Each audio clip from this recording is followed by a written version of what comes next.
Assalamu alaikum and welcome back to another episode of Manifesting Muslimah. I'm your host Zara Pedersen and we are in a new location. For those of you who are watching on video, is like another round, I suppose, of pre-recordings. I thought it actually went really well last time, and I loved that I didn't have to worry about sort of podcast episodes coming out, so I really enjoyed it, and I thought, you know what, I really want to continue doing that. However, for those of you who are watching on video, you can see I'm sitting outside and it's in a completely different place. Honestly, I prefer this. And inshallah I can continue coming here and recording my podcast episodes. Just a couple of little things before we continue. This is the place that I actually stayed in when I first came to Sicily. And I did my work away. This house is not necessarily, there's a tiny little camper van sort of van life kind of situation over a little bit yonder. And I actually lived there for a while. I almost lived there, how long? 3 or 4 months, before I then got a job at the veterinary clinic and moved into the town where the veterinary clinic is. But I've stayed in touch with the guy who owns this place, and I was like, listen, I know you have this place, and he stopped supporting Airbnb and he's renting out these places. So I was just like, listen, I want to support your business.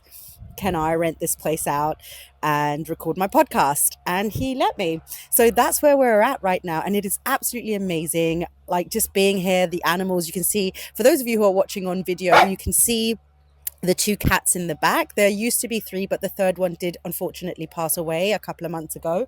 But we've got Romeo and Nubbin. Romeo is the one sort of closest to me, and Nubbin is the one furthest away from me. And he's called Nubbin because he's got like a nub of a tail.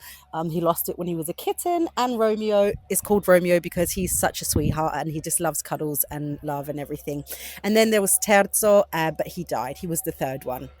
And then next to me, you can't really see her, but Agua is sitting here. That was the dog that I actually looked after when I was doing my work away here.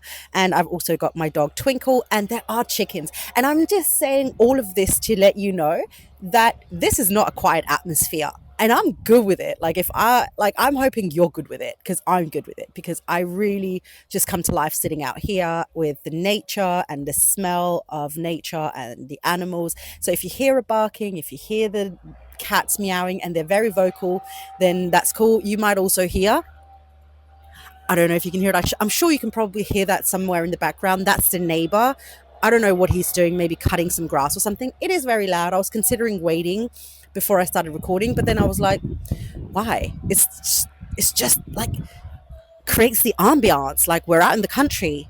Like, this is what we do. There's wind, there's animals, there are people, doing stuff with their land, probably growing vegetables and stuff. Like, let them. It adds to the ambiance, and I hope it brings you to me, at least in sound, and that it makes it sort of like nice experience for you to listen to this podcast of being like, oh my God, I'm in the Sicilian countryside as well. Oh my God, the fact that he stopped is just like made it so quiet on my end. I don't know if you can hear it. I've also been told, by the way, to stop apologizing for the random sounds in the background. So from now on, if you hear something in the background, and unless it's like literally right next to the microphone and stuff, I'm just gonna like assume that you can't hear it or it doesn't bother you. Either way, let's get started. I'm super excited because after I pre-recorded sort of the last, gosh, how many episodes was that? I don't even remember, but quite a few episodes in the other place, I actually got quite a bit of feedback from a lot of you. Not negative feedback or anything. It was really lovely feedback, and thank you all so very much for messaging me and staying in touch with me, communicating with me what you'd like to see and hear. And one thing that quite surprised me is that a lot of you are very interested about my own personal sort of journey and my own experiences and such. So in this sort of batch recording, I kind of want to say season, but I don't really call it seasons, but I guess whatever you want to call it, I'm actually going to talk a little bit about my own personal experiences, and I'm really hoping that it can give you what you're hoping to get, like whatever answers you're hoping to get answered, or questions, sorry, that you're hoping to get answered from me sharing my personal stories. So So there's going to be a lot more of that. So buckle in. I have tons of stories. I may be 39 inshallah next month, but I have lived several lives. So yeah, it's going to be exciting. I'm so sorry. That was a very long intro. Let's get into it. Today, as you've probably noticed by the title, we're going to talk about my revert story. This was a very specific request as well, again. So I didn't know that you guys were interested in this, but of course, I suppose it kind of explains a lot about my approach to Islam as a whole, as it stands today. So, of course, I'm going to share that about myself. So, let's get straight into it. Before anything else, I need you to know and understand that I was born and raised Muslim. My mum is Muslim, my dad is Muslim, my whole mum's family, being Moroccan, are Muslim. My dad's side, however, are not. I suppose they are Christian, sort of culturally speaking, at the very least. With my grandmother, his mum, on my dad, on my other, yeah, my dad's mum being from Finland, and my dad's dad, may they both rest in peace, was from Denmark, and both of them predominantly being Christian countries, sort of were not overly religious, but that's kind of just what everybody did back in those days. So my dad was actually I don't know what you call it in English, but like when you're 12, 13, something like around that age, you kind of have to actively choose Christianity, and then you do a confirmation. And my dad did that. He also then started traveling around the world and he became a Hindu, I think, at one point, maybe even also a Buddhist at one point. I'm not sure about the Buddhism, but definitely a Hindu at some point. And then eventually he then found Islam, and then he met my mum, they got married, and then they had a family together, and I was one of those kids. So I was very much raised in a Muslim household, very much with saying Salah every day. I was very much raised with listening to the Quran, during bedtime. We definitely had like my dad reading stories to us when we were small. And then we also had like my mum coming in sometimes afterwards and being like, I'm just going to put this CD on. Yes, this is days of like when people actually had CDs, put a CD on with the Quran, like while we were going to sleep. I grew up celebrating Eid, not Christmas. So all of those things, as you would expect in like a normal Muslim household, I very much was raised with that. My thing is, however, and listen, I can't speak for my siblings, so this is very much my own personal experiences and journey. So please don't take any of what I'm about to say as this was the universal experiences in our household, or that my mum and dad didn't do the best that they could with what they had. This is just how I found, if I could speak, I would say, this is just how I found that being raised with Islam affected me. And I have to say as well that this was also like, I'm an 87 kid, right? Like from 1987. So I was sort of like raised in the 90s. And in the 90s, if you're my generation, we didn't speak about mental health. And I had anxiety from when I was a very, very young child. I think I can remember my first panic attack. I was probably around 5 or 6 years old. I can't remember exactly because it's just so far away. But I was very young when I had my first anxiety attack. And I'm pretty sure actually it was a panic attack. And I spent a lot of my childhood having severe panic attacks, and a lot of my teen years trying to hide my panic attacks, and also having a lot of depression. And these things weren't really spoken about. So given that kind of mental state, so to speak, of mine, I found it very difficult to then also try and put myself in this sort of like existential reflection and the theories of Allah and religion and the hereafter and heaven and hell and judgment day and all of these things with somebody who didn't understand what was going on and found it very difficult just to be in her own body and mind, came off even more frightening, so to speak. And it's already frightening enough, to children as well, which has given me a lot of thoughts. And maybe I should, we're going to just take a little note as we're speaking, because that will be a podcast episode in its own right. But like how we speak about religion to children, I'm just going to write children here so I can remember that, inshallah. And it's scary concepts, really frightening concepts, really big concepts, and they can be terrifying to a child who doesn't even understand their own autonomy yet, who doesn't understand themselves, who they are, spirit, soul, life, dunya. We don't understand, like the basicness of the world yet. And so to throw in Allah, and for me, it was very much Judgment Day. Oh my God. And it's still, like, let's be real. I'm almost, inshallah, 39. It still frightens me, and as it should, right? It should frighten all of us. It's such a huge thing, and it's meant to be frightening for a reason, right? But I didn't know how to be with it, and as a result, and because we didn't know that I had anxiety and depression at those days, people just didn't know of it. And I suppose there was quite a taboo around having mental health issues. So it was kind of deemed as if, like, I had like a jinn in me, or like, you know like that stuff like that. Like, I was just really sensitive, and maybe again another story for another time. Like, I actually had like the ruqya also done on me when I was a kid, which was also a very scary experience as a child. But none of that, of course, changed anything, because it wasn't any possessions or anything. It was mental health related. And sorry, yeah. So nobody knew that I had it. I didn't know that I had these issues, mentally speaking, and so I just couldn't compartmentalize any of these huge religious things. And as a result of that, because it frightened me so much, it made me so scared. Like, I can't even begin to explain the detachment that sort of, and if you struggle with anxiety, you may kind of relate to this. You have to kind of detach from things. And it made me fear Allah to the point where I couldn't even have a conversation about Allah, because the very thought about Allah, the very thought of Islam, the very thought of heaven and hell frightened me to my very core, because I couldn't understand it.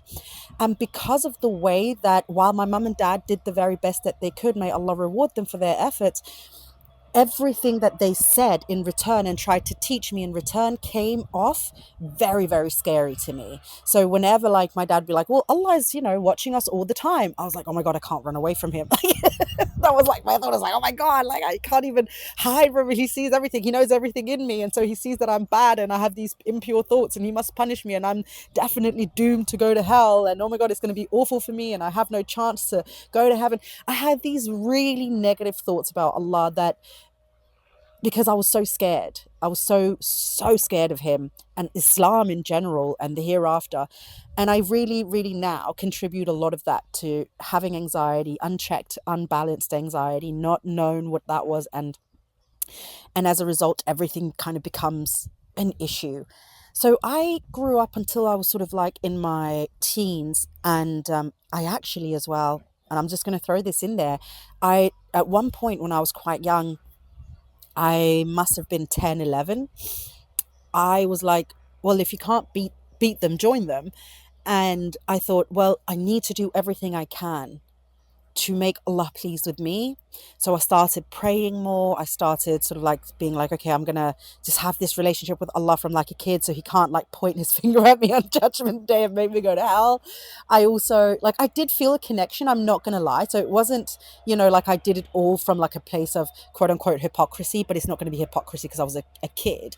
But from that place, that from me felt like hypocrisy at the time. So by praying more and stuff, I did feel like closer, and I could see the beauty in Islam, but it was definitely overshadowed by this overwhelming fear that I felt.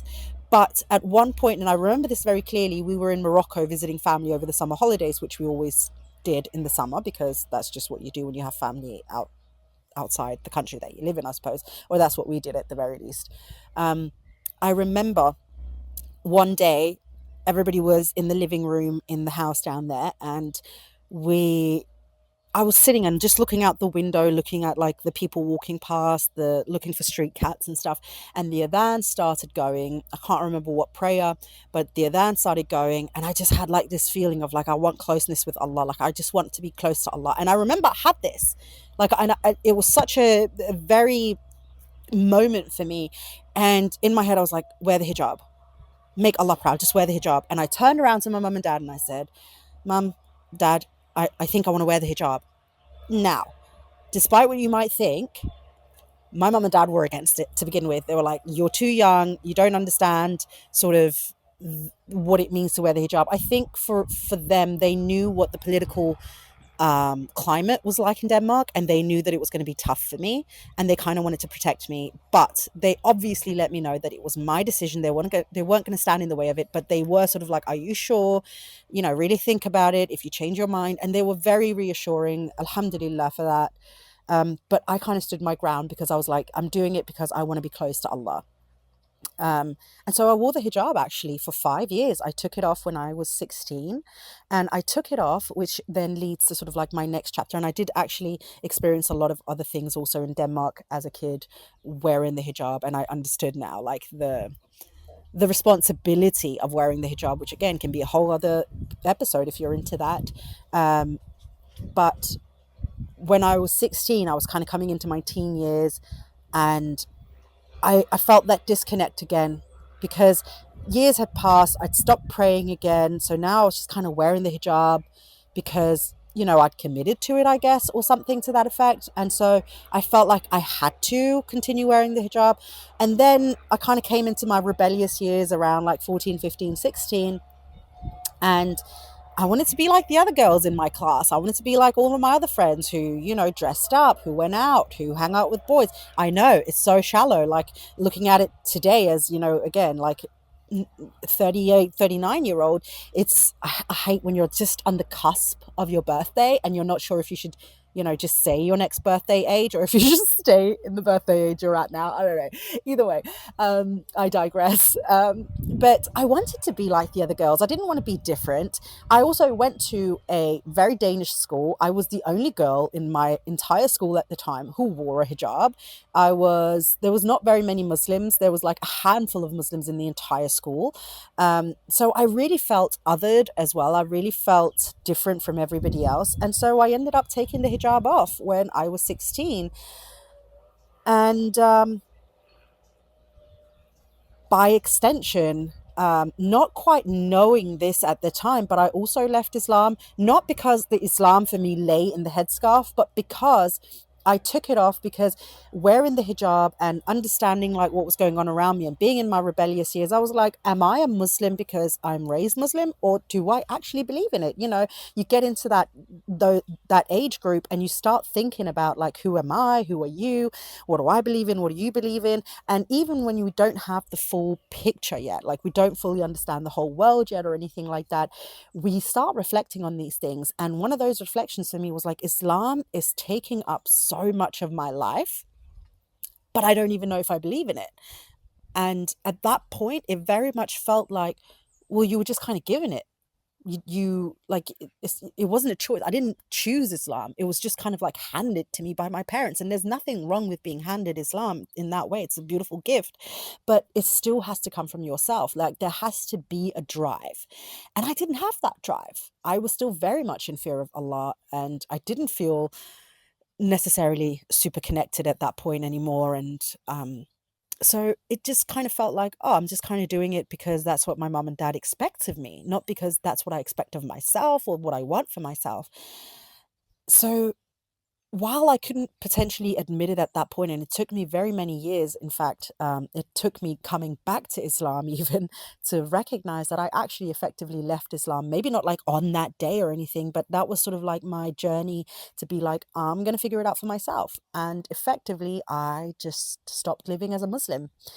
And I did that for around 10 years of my life. And I lived as a kafir and did what everybody else does. And I look back on that time and it's with mixed emotions because I look at it as like, oh, I'm glad that I'm proud of myself for having that thought of like, hey, this is your life, and you need to make sure that you're living it authentically and that you're not just doing something empty, that you're not just praying and it's empty, that you're not just doing all these things and it's empty, it's not coming from something.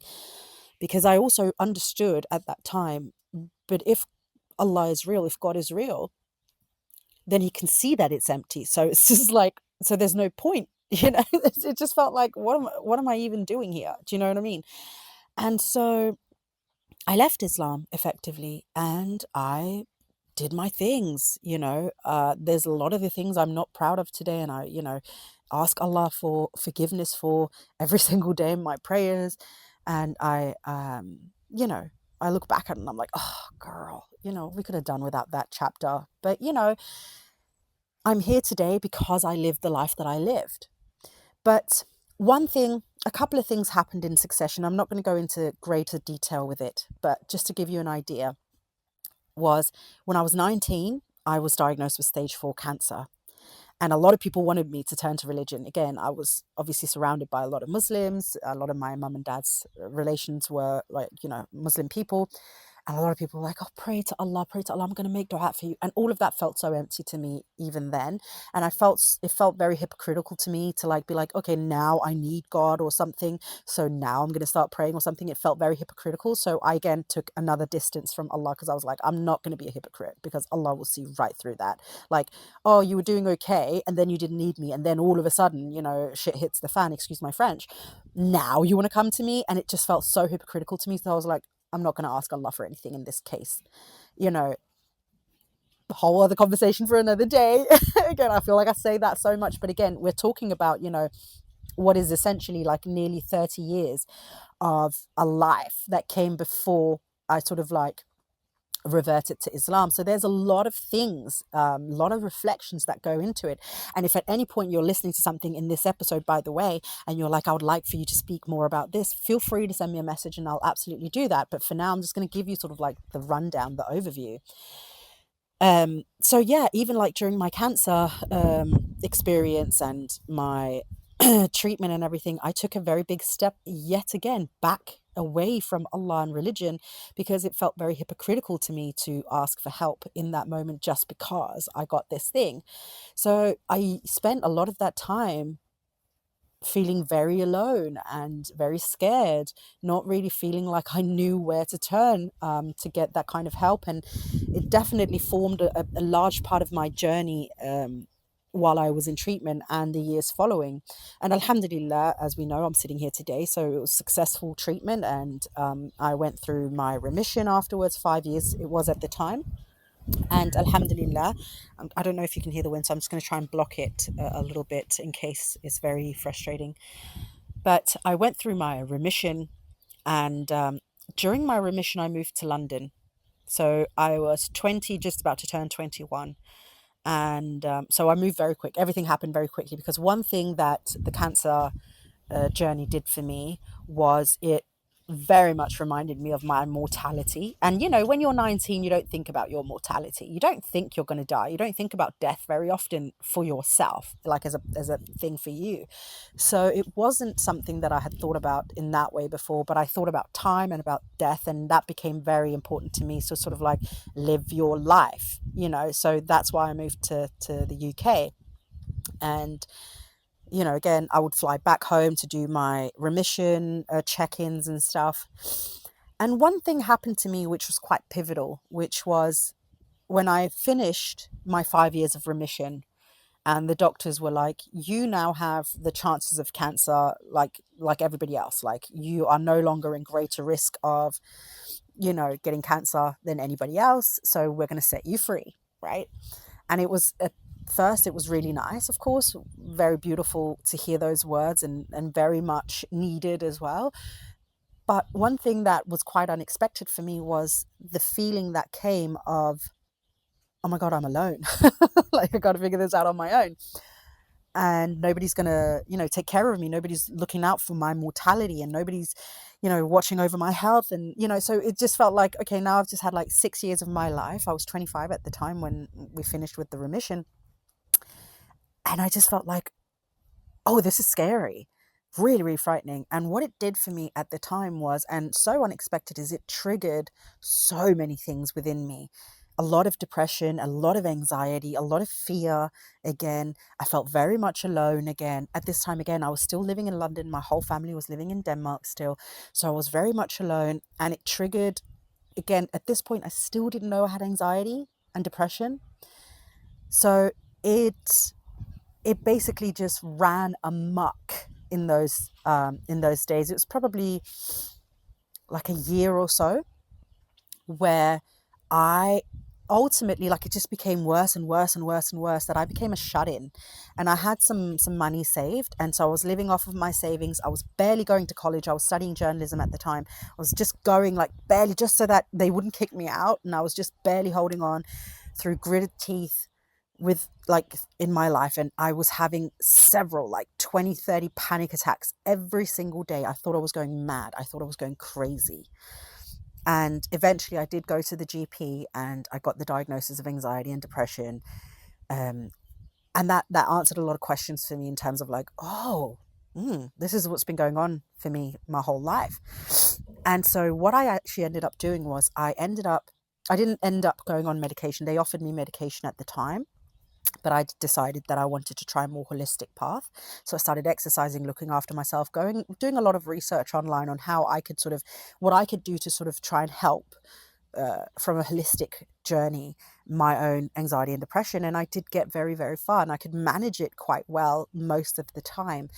And one thing that whole journey for me, of learning to manage my anxiety and depression, and understanding my anxiety and depression for the first time in my whole entire life,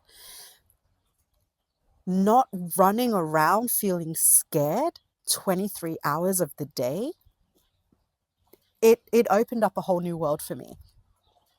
And it was the first time that I started thinking about my life from, like, a greater perspective.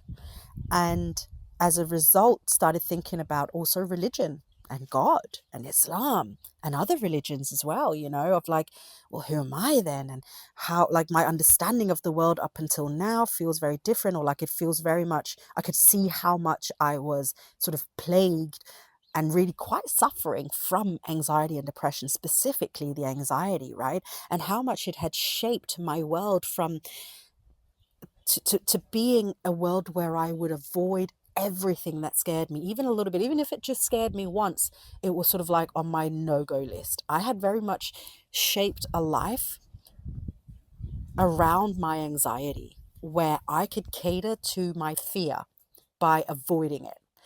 And so now, when I felt like, yeah, I still had anxiety and I still had panic attacks from time to time, but it wasn't as severe now. It felt like I could breathe. I could look into things that before had scared me quite a bit and frightened me quite a lot. I could look at that now from a different lens. And that was the first time that I decided, let's look at religion again. And let's see it from this lens of not being in constant fear all of the time. And subhanallah, of course, it's no surprise. I'm sitting here, alhamdulillah, as a Muslim today speaking to you. But I saw it from a different perspective. And one thing that I did, and I'm not afraid of sharing this story or ashamed of it, I'm actually quite proud of myself, because the first thing I did was, I said, I don't want to involve any people in my journey. This is for me, and I'm doing it for myself alone. It has nothing to do with my parents. It has nothing to do with other people. It has nothing to do with my business. It has nothing to do with anyone except me and potentially God. Because one thing I did realize was, I believe in God. Like, I believe in God. Like, when something happens, like, I don't believe we're just come out of nothing. I believe in a greater creation. I believe in something existing that has created us. I believe that there's a purpose. So I believe in God, but I didn't understand to what extent and how that looked. So I decided that I'm not going to tell anyone that I'm looking into Islam. I'm not going to tell anybody that I'm on this spiritual, religious path. But then I was also like, the internet at this point wasn't as, I mean, it was obviously still, there was quite a lot of stuff, but it's very different today than what it was back then. And I wasn't sure how to research at the time online around religion, and who to look, like, who to listen to, who not to listen to, who was speaking correct, who wasn't, because there's a lot of misinformation, of course, as well online. So I decided that my best bet was, I went to WH Smith after college one day, after class, and I went into their religion section, and I looked at, okay, what's a book about Islam? And this one book stood out to me, and I remember thinking, yeah, that's me. And it was Islam for Dummies. Islam for Dummies. And I was like, That's me. I need it served on a silver platter from the very beginning. Because one thing I recognized at this point was I knew very little about Islam. Other than what my mum and dad had told me, I knew for certain within myself, like, yes, I know this for certain, practically nothing about Islam. And while I trust that my mum and dad would give me information that was true, I also at this point was old enough to recognize that sometimes my mum and dad would also say things because that's just the way that they would do it, or that's how they were raised culturally, or whatever. So I also understood at that point, though, that maybe I was also handed some culture rather than just pure religion. So I was like, I need to like learn the very basics now. Like I need to go right back to like step zero, step one. And so I bought that book and I started reading. And the more I started reading that book, the more I was like, but it is Islam. It is Allah. I believe in the Prophet. I believe in the angels. I believe everything in Islam. You know, I believe Islam. I think that's my religion. And that was the first time. And at this point, I would probably have been sort of 26, 27. And I just remember sort of sitting in my bed, still reading this book and being like, yeah, I am Muslim. But I also remember thinking very clearly, I'm doing this because I believe in Allah. So I'm doing it for Allah, not for other people. It was a very distinct recognition and awareness that I needed to have, because in the past, my religious journey was very much dictated by other people telling me what to do and what to believe and how, to I need to understand this for myself, and I need to create a relationship with Allah for myself, and it has to be private.